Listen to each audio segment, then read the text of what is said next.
On your Toxic Positivity Friday edition of Locked On Raptors, we are halfway through the NBA season. The Raptors have 10 wins, and so we're going to talk about all the good stuff that's going on with the team.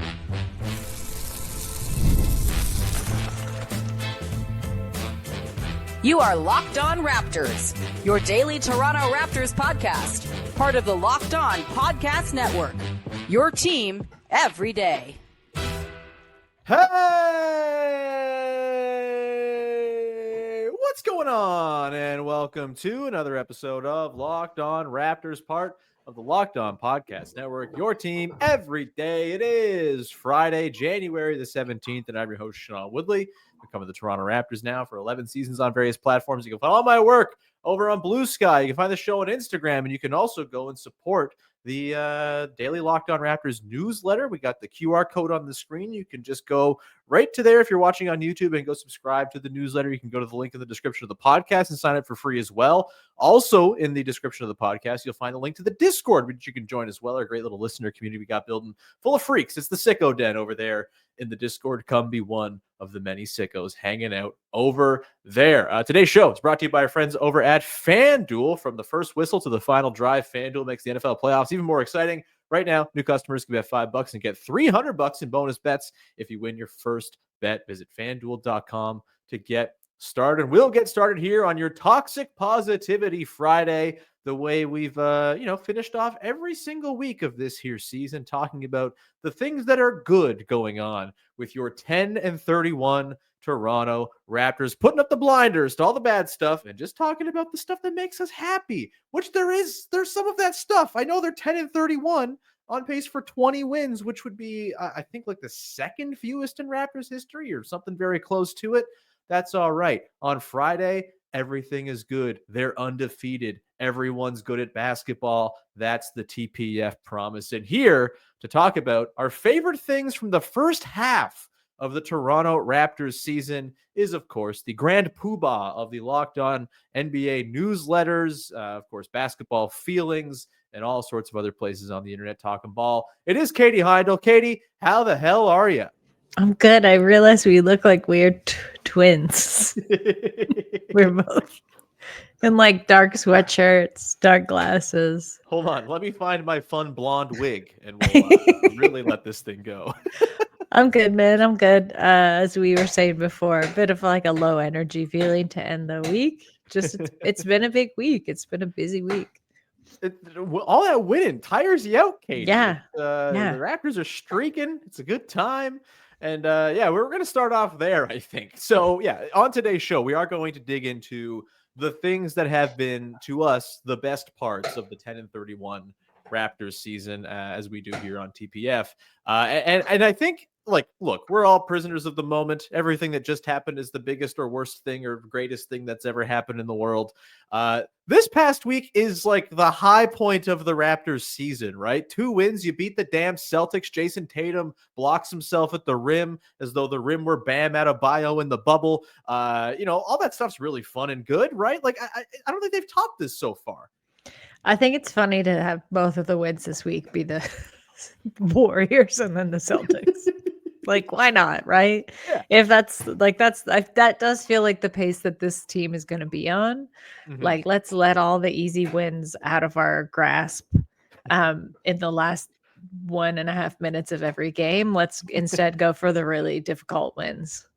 Yeah, and do them very emphatically, mostly thanks to Chris Boucher.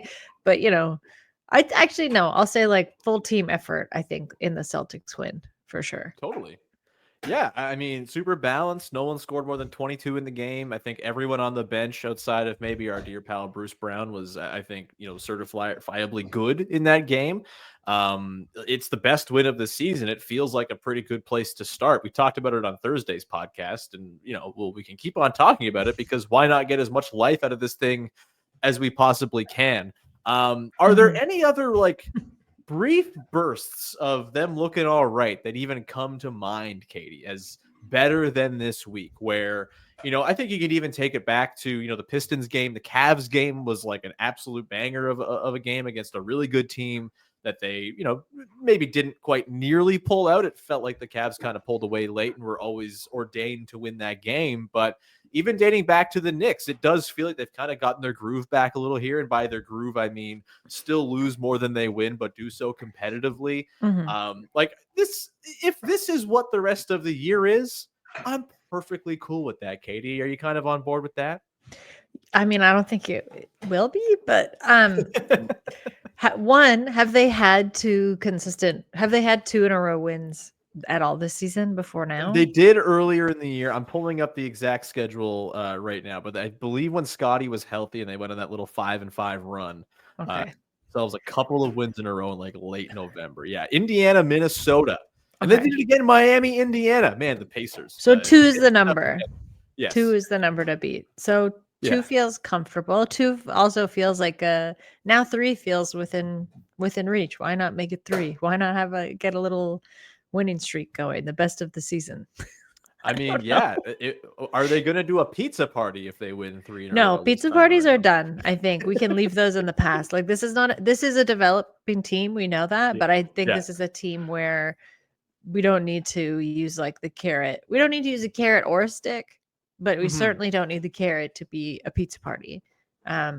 This is a serious team, and that we know that this is the makeup and what they're going to look like once everybody is actually back and healthy. We've now seen flashes of what that can look like, with competency and skill.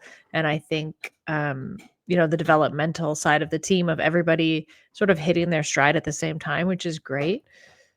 Yeah, we don't need a pizza party anymore, Sean. We've evolved.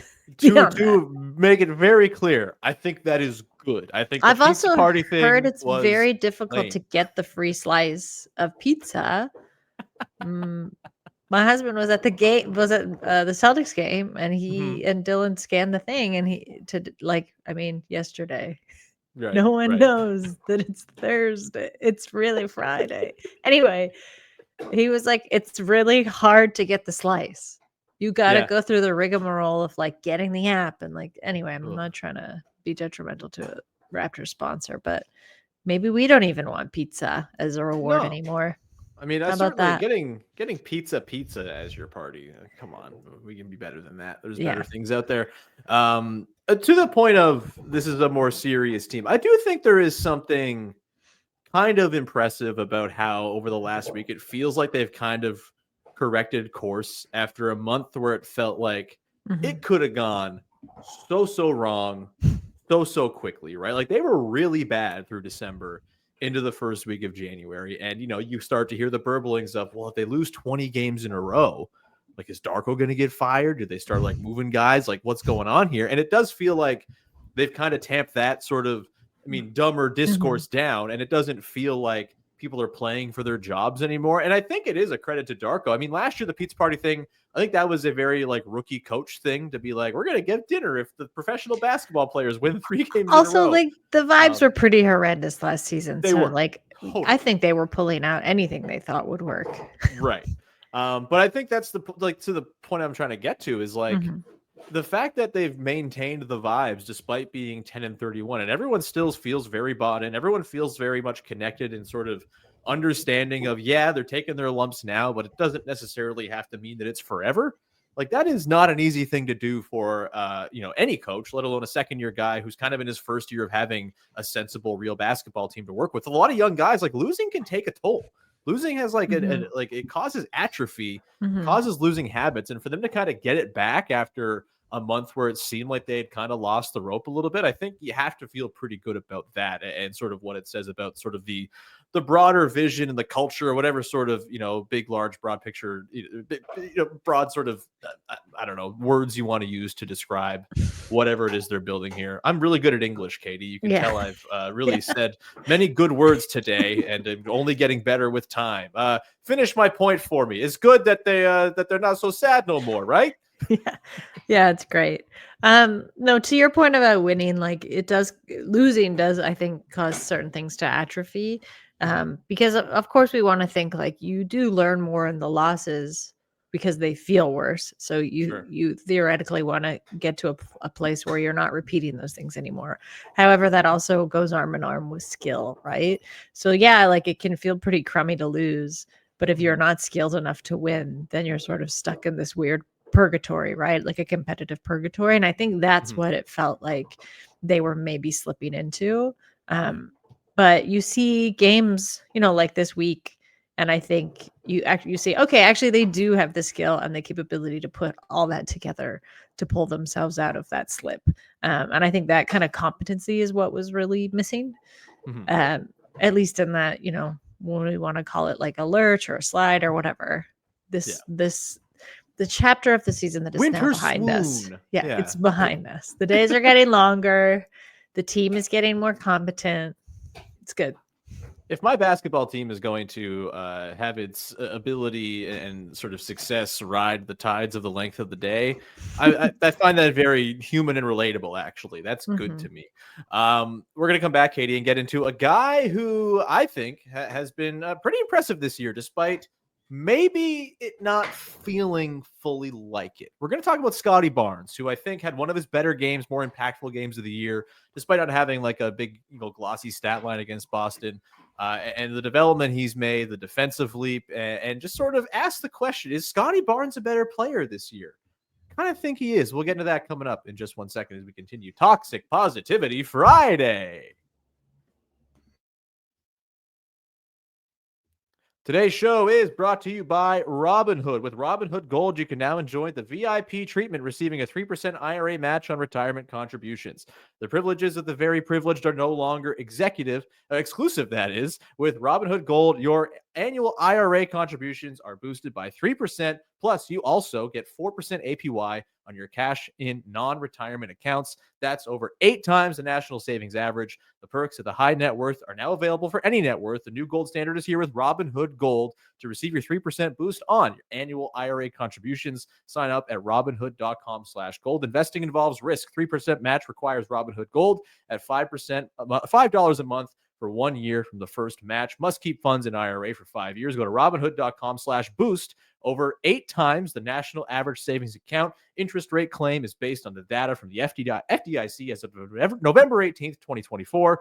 Robinhood Financial LLC, member SIPC. Gold membership is offered by Robinhood Gold LLC.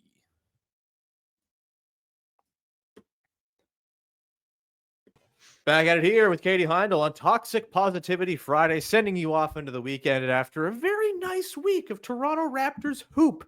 Not yet spoiled by whatever happens against the Bucks tonight. Hopefully a better game than they had in sort of their last game of the swoon before that Knicks game last week seemingly started to turn things around. Katie, Scottie Barnes, he is my next good thing from the first part of the season. And that might feel maybe not like the sort of top of mind first thing to come to mind when you sort of put the full scope of his season into perspective. He missed some time. There was certainly, some sort of swoons in his play, along with the Raptors having some trouble over the last month or so. But if you kind of zoom out, I do think Scottie Barnes is a better player now than he was at the start of the season, at the end of last year. And I think a big thing for me, Katie, is just like, holy crap, he's an incredible defensive player. And he's really kind of harnessing what has always been just like a lot of defensive talent and acumen, the smarts that he has just as a player. All that goes into being a good defensive player. It really feels like it's coming together. And I know the team stinks at defense as a whole, and it's not exactly showing up with the team being, any great shakes on that end. But feels like the defensive leap is there. There's also the mid-range stuff we can get into. But Katie, for you, do you feel like Scottie Barnes is a better player? Do you feel like Scottie Barnes is one of the bright spots of the season so far? Is he worthy of Toxic Positivity Friday treatment right now? I know it's the theme of the day to be very positive. So I'm going to choose my words carefully. Oh no, is this a hot take Heindl coming in? No, I just I'm not where you are on Scottie. Put the flames on the screen. I'm not where you are on Scottie.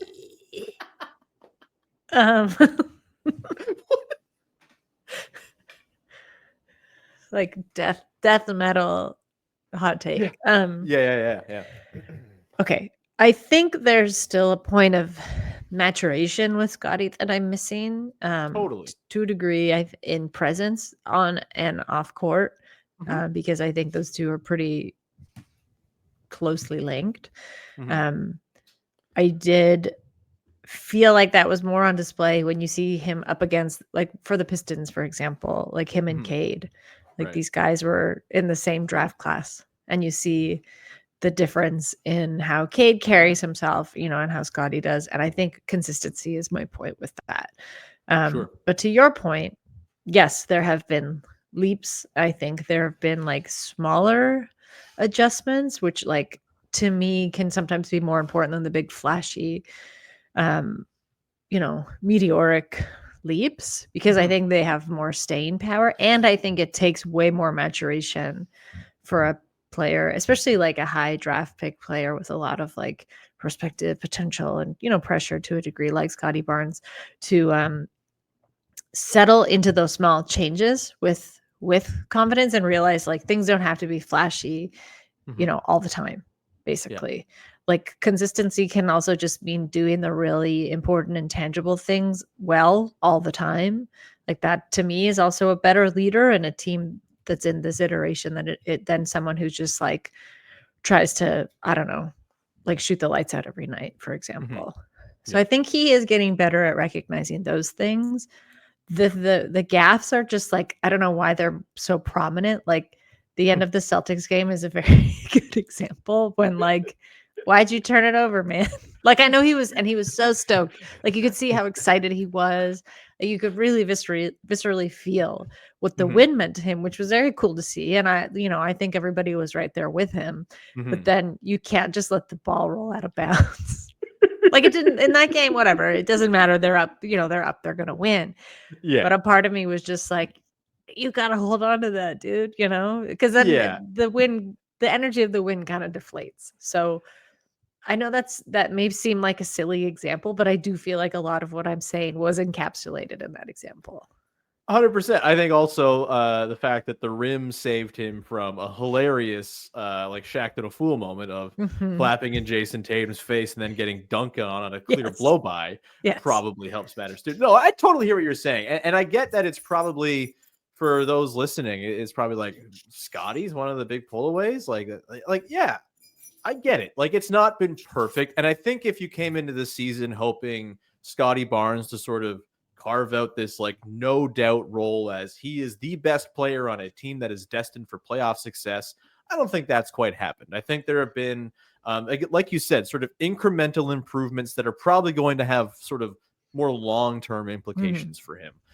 The defense being one of them. And to your point of like not being so flashy, I think, his like overall defensive metrics, like just counting stats, are down, but his overall impact is just so much more immense. They are like just a significantly better defensive team when he is on the floor because he's tidying things up and he's not jumping and getting out of position trying to make big plays happen. He's just there as this sort of steadying guy. There's 6 points per 100 possessions better when he's on the floor versus defense versus what on the floor. What the hell sentences did I just say? There's 6 points per 100 possessions better when he's on the floor versus when he's not on defense. There it goes. Sure. Clip that horrible bit of sentencing before. This podcast is challenge. But the offensive stuff, totally. I think the thing to me that is sort of laying ground is the mid-range stuff. Like the 3-point stuff early in the season where he was too dependent, very obviously can't be part of his game. I think the in rhythm sort of catch and shoot stuff certainly can be, but the pulling up from above the break early in the clock, not his bag. And I think as Emmanuel quickly came back in the lineup, those had basically vanished instantly. So I do think that was more of out of necessity than anything else and just kind of playing out of position. I think it's been a weird year for Scottie, and that he's been asked to wear a bunch of different hats with the injuries, with the sort of instability of the lineups night to night. But I think the things that he's gotten good at are things that are going to have very long-term dividends, even if he's not maybe the clear number one on a good team that everyone hoped he would be. And there's still plenty of room for that to come along. And the maturation thing's a big part of it, right? Like the consistency's, tied to that. When he wants to be awesome, he's freaking awesome. And that is what gives me a lot of hope that eventually, not being 23 anymore can kind of, to bring back something Kelly Dwyer said earlier in the season when he was on the show, like that could simply be the thing that kind of ties these performances together more consistently is just a little growth, little wizening, all that stuff. You hope it comes. Maybe it doesn't, but I do think there's been more to like than to not like about Scottie Barnes this season so far, which is a nice thing. And yeah, the defense stuff is pretty awesome to watch. Katie, is there a guy on the team that you have enjoyed, or I went long on Scottie there. I know there's someone who you've been happy to see kind of get a little bit more runway here, sort of in the same vein of young guy on the Raptors, part of the likely core going forward, who's had a big year. Go off, Katie. Who am I talking about? Who? I think you're talking about Grady Dick. I am. It has been cool to see him get more runway. I think he's really shown himself to be a competent player. I think he has also shown himself to have a lot of presence and like not really shrinking away from tougher matchups, Sure. from kind of like intimidating assignments. To the great Kelly Dwyer's point, I think there's like the inclination to feel like just because these guys are in the NBA, they automatically have to be like fully mature adult professional athletes, and then you forget that 2 years ago he was in high school. So yeah. I mean college. He like just became drinking age in America. 3 years ago he was in high school, right? Yeah, like that's a wild thing to think. So there have been a lot of changes, and I think he's handling them well. I also just think like his basketball smarts have come a long way, like knowing where to be and like when to be there in space. So just timing, reads, all of that has gotten a lot better. And it's cool to see. I don't know. I love to see him like make some, like, I think that cocky energy that people really loved about him when he was drafted to the team hasn't gone away, but he's been able to strike a nice balance with that and everything that I think Darko's asking of him. So that's cool to see. Totally. Yeah. I think, the last month or so, I wrote about this in the newsletter on Thursday. Like, it's been a rough month. Like, a lot of the really sort of substantial offensive gains he had made in the first part of the season have fallen off a little bit. I think part of it is, the hamstring thing, the rigors of, being one of the top options for the team for long stretches of the season. Like, that gets to you. Like, he's been well scouted at this point too, right? He's not surprising anybody. Everyone knows, all right, Grady Dick is someone we got to worry about. And that's something that takes time to adjust and counter for. And I know if you just look at the last month and sort of, dig into the numbers, he's shooting like under 50% at the rim. The 3-point shooting just hasn't quite clicked the way you'd hoped. Like, you could say, oh, well, he's still kind of disappointing. But then you compare it grand scheme to last year, where the first part of the year he looked completely lost and like not at all befitting of an NBA job as this skinny little beanpole man. And then he kind of, rounded himself into like, a guy who was pretty interesting on a, obviously very bad team down the stretch. And I think there is, like a lot to celebrate with the leap he's taken. He's still averaging 16 points a game, kind of having to be everything a lot of the time for this offense. There's been no Emmanuel quickly to help offset the 3-point volume stuff. He's been asked to carry a massive burden there. And, still the team's offense just tends to work a lot better when he's on the floor, whether he's hitting his shots or not. That all is stuff that you can build upon. The defense, sure, that needs some work. It may never get to a point where it's like super high level. It just might not. It's really hard to be a very good NBA defender, but the leap that he's made has been pretty awesome. And I think, at the end of the season, when you kind of take stock of the full thing, you're going to feel pretty good about where Grady Dick was, kind of coming into the year with the expectations for him and the player that he is by the end of the season. And there's still half a year left for a whole lot of development to go on there as well. We'll leave it there, come back on the other side, Kate, and get into some other rapid fire things that have made us happy about the first half of the season. There have been some more things. The rookies, those guys, pretty awesome. We're going to do that coming up. Close out the show in just one sec. Today's show is brought to you by Skims. Yes, it's time once again to talk about Sean's underwear preferences. I like a nice brief. I like a soft brief. I like a brief that breathes and doesn't get all warm and uncomfortable. I like when I can wear when I'm at home. I like when I can wear when I'm playing basketball with my pals over at the pickup gym. And Skims offers all of it. When I found out they had underwear for men, you hear all the stories of their women's line and how comfortable it is, but they've also got it for men now. And I really cannot wait. Every time I go through my laundry cycle, the first ones I'm pulling out when I clean laundry are my Skims. I got a couple pairs and they are fantastic. Fit, comfort, all the styles you want to go with. They have all kinds of different looks you can go and play with and try out over at the website. Go check them out right now at Skims. The Skims men's collection is at skims.com/lockedinNBA and Skims stores as well. Let them know that we sent you as well. After you place your order, select podcast in the survey and select our show, Locked On Raptors, in the drop-down menu that follows. Very much appreciated when you go ahead and do that. And you will very much appreciate me telling you to go wear Skims because, damn it, they're so damn comfortable. Today's show is also brought to you by our friends over at FanDuel, the number one sports book in North America. Right now, from the first whistle to the final drive, FanDuel makes the NFL playoffs even more exciting.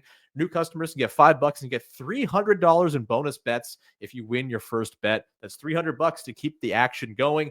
All you got to do is win one bet of $5, and you are going to get those $300 in bonus bets to go play around with during the NFL playoffs. Maybe you don't have a dog in the race. Maybe your team is out. I'm a lapsed Tennessee Titans fan. I think they have the first overall pick in the draft. If I were watching football this year, I certainly wouldn't be having my own team to root for, but I can throw some money down on some teams that I have a good hunch on, or you can do the happiness hedge, which I always recommend in the playoffs. If you're a Bills fan, for example, and you're worried about them losing to the Ravens this weekend, bet on the Ravens to win. So if the Bills win, you get some money out of the deal. And if the Ravens win, if the Ravens win, you get money. If the Bills win, then you're happy. You lose your money, but you don't care. It's all good. You can go check them out at FanDuel.com and join today to get started with $300 in bonus bets. That's FanDuel.com. Make this playoff season unforgettable with FanDuel, an official sportsbook partner of the NFL. Back at it here on your Toxic Positivity Friday, rounding things out as we look at the things that have made us happy from the first 41 games of Toronto Raptors basketball. Katie, I will give you the floor. They're rookies. They're pretty awesome. It's been a bit of an up and down roller coaster ride for the Jonathan Mobos and Jacoby Walters of the world, but I think there's one guy that we're both pretty keen on these days. I have written about this guy in the newsletter for Friday by the time you're listening to this, most likely. Katie, Jamal Shead, on a pretty nice little run here. He's one of your things that stood out from the first half of the season, yeah? He is. And by all accounts, a lovely guy. Yes. Yeah, a great chat. Lewis was telling me last night, he wrote about him. You wrote about him. Like, I don't know. He seems great off the floor. On the floor, a little demon, kind of a cross to me between like a Kyle Lowry and a Fred VanVleet. Sure. Acumen and presence and just like overall effort. Mm-hmm. Honestly, there was when he had to do, and the entire team was laughing at him on the Jumbotron, when he had to do the jump ball against Kristaps Porzingis, I'd say greater than 50% of my brain was like, he could get it, like out of sheer will, like there was a world when I was like, no, he could get it. Like if he really launched himself at the exact moment with the right amount of velocity and energy, etc. Mm-hmm. If he had science on his side. So he did it, but I could see it all happening. And I think that really speaks to his effort and his level of care and attention, which has been so cool to watch. He is someone who I think really wants to grab the game and like toss it on his back when things are not going the Raptors' way, which again, like in a very effortful season, when there have been a lot of injuries, when there have been a lot of setbacks, to see that kind of consistent, energetic approach is very, I don't know, it's very refreshing.